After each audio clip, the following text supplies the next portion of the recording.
আসসালামু আলাইকুম, আমি জরিনা। আপনারা দেখছেন জরিনা রান্নাঘর। আর আমার এই ছোট্ট চ্যানেলে সবাইকে অনেক অনেক স্বাগতম। আজকে খুব অল্প সময়ে এবং খুব সহজে সকালে টিফিন রেসিপি নিয়ে আপনাদের মাঝে হাজির হয়েছি। তো রেসিপিটি ভালো লাগলে অবশ্যই একটা লাইক দিয়ে ভিডিওটি দেখা শুরু করবেন। আর চ্যানেলে নতুন বন্ধু হয়ে থাকলে অবশ্যই চ্যানেলটিকে সাবস্ক্রাইব করে বন্ধু হয়ে আমার পাশে থাকবেন। তো চলুন দেখা যাক। প্রথমে আমি একটি বাটিতে 1 কাপ চালের গুঁড়ো নিয়ে নিয়েছি, আর ওই কাপেরই হাফ কাপ নিয়ে নিয়েছি সুজি।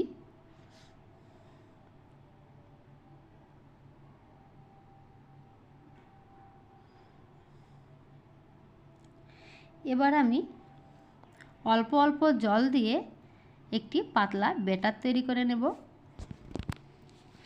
তো আমি একটি পাতলা ব্যাটার তৈরি করে নিয়েছি। ব্যাটারটি না ঘন না খুব পাতলা, তো এইভাবে ব্যাটারটি আমি তৈরি করে নিয়েছি। এবার আমি ঢাকা দিয়ে 4 ঘন্টা মতো রেখে দেব। আর এদিকে একটি বাটি নিয়ে নিয়েছি, আর বাটিতে নিয়ে নিচ্ছি ওই কাপেরই হাফ কাপ চিড়ে। তো এই চিড়েগুলোকে আমি 4-5 বার ধুয়ে রেখে দেব।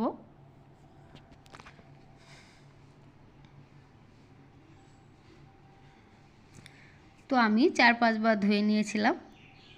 এবার আমি জল ঝরিয়ে চিড়েটাকে 4 ঘন্টা মতো রেখে দেব।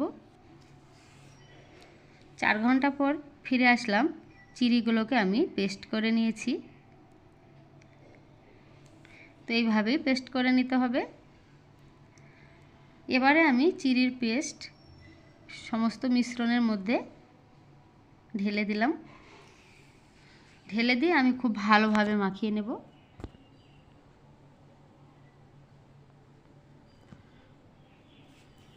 এবারে আমি দিয়ে দিচ্ছি পরিমাণ মতো লবণ। লবণ দিয়ে খুব ভালোভাবে মিক্স করে নেব।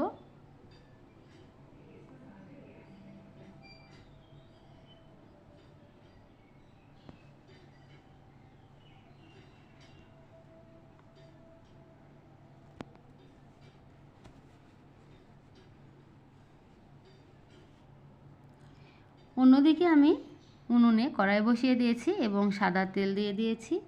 আর চামচে করে ব্যাটার তুলে আমি কড়াইয়ে দিয়ে দিচ্ছি এবং চামচের সাহায্যে এইভাবে আমি একটু গোল করে দিচ্ছি।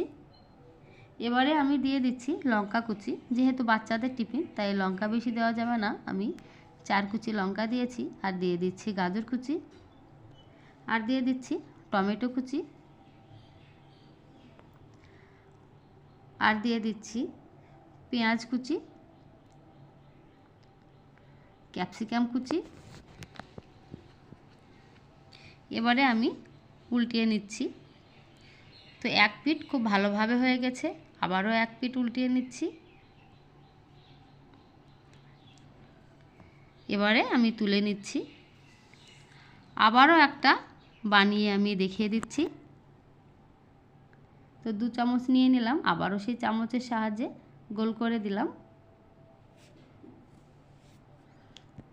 প্রথমে দিয়ে দিচ্ছি লঙ্কা কুচি, পেঁয়াজ কুচি, টমেটো কুচি, ক্যাপসিকাম কুচি, সব একসঙ্গে দিয়ে দিলাম। সব কিছু দেওয়া হয়ে গেছে। এবারেও আমি উল্টিয়ে দিলাম। এইভাবে আমি সব নাস্তাগুলো বানিয়ে ফেলব। তো এইভাবে আমি সবগুলো বানিয়ে ফেলেছি। দেখতে যেমন ভালো হয়েছিল, খেতেও ভীষণ ভালো লেগেছিল। তো রেসিপিটি কেমন লাগলো অবশ্যই কমেন্ট করে জানাবেন।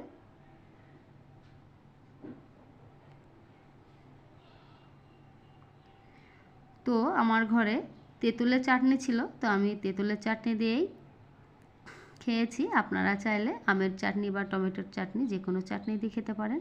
তো এতক্ষণ আপনারা দেখছিলেন জরিনার রান্নাঘর। আর আজকের মতো ভিডিওটি এখানেই শেষ করলাম। দেখা হচ্ছে আগামী দিন নতুন কোনো রেসিপি নিয়ে।